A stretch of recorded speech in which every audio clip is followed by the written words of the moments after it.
Pemirsa, suhu politik di Kabupaten Jemberana menghangat pasca bebasnya Profesor Winase dari Rutan Kelas 2 Negara. Manuver politik mulai terjadi dan bahkan sikap politik mulai berubah.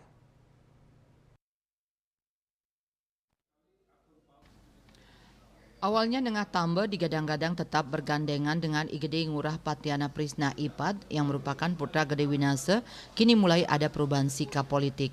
Ipad bahkan mulai tegas menyatakan sikap politiknya di mana akan maju berpasangan dengan Imade Kembang Hartawan. Bahkan pernyataan sikap ini direkam dan diposting di media sosial. Ipad akan maju sebagai calon wakil bupati Kabupaten Jemberana dalam Pilkada serentak tahun 2024. Sementara Kembang Hartawan sebagai calon bupati, Imade Kembang Hartawan disebutkan Ipad diusung oleh PDI Perjuangan, sementara ia sendiri diusung oleh Partai Golkar. Ipad mencerminkan kerjasama antara PDI Perjuangan dan Partai Golkar. Dikatakan Ipad, keputusan ini merupakan hasil pertimbangan terbaik dirinya beserta keluarga, terutama dengan restu dari ayahnya Igede Winase yang pernah menjabat sebagai Bupati Jemberana periode 2000-2005 dan 2005-2010. Sikap politik ini sekaligus mengakhiri spekulasi mengenai pasangan dalam Pilkada serentak tahun 2024. Ipad menyampaikan terima kasih kepada Nengah Tambe yang telah mengajak dirinya hingga akhirnya terpilih sebagai Bupati dan Wakil Bupati Jemberana dalam Pilkada tahun 2020 lalu, sehingga ia dapat membantu Nengah Tambe sebagai Bupati dalam menjalankan pemerintahan, pembangunan dan melayani masyarakat.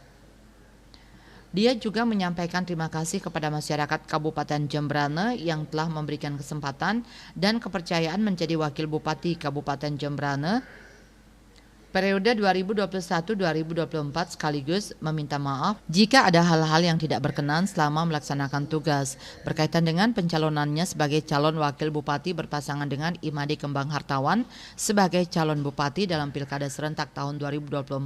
Atas nama pribadi dan keluarga, Ipad memohon doa restu serta dukungan yang tulus agar dapat melanjutkan pengabdian dalam membangun Kabupaten Jemberana demi mewujudkan kehidupan masyarakat Kabupaten Jemberana yang sejahtera dan bahagia skala niskala. Masyarakat Jemberana, hari ini kami Igede Ngurah Patiana Prisna menyampaikan sikap bahwa dalam Pilkada serentak tahun 2024 di Kabupaten Jemberana, kami akan maju sebagai calon wakil bupati berpasangan dengan Imade Kembang Hartawan sebagai calon bupati Kabupaten Jemberana. Witari dan Pos melaporkan.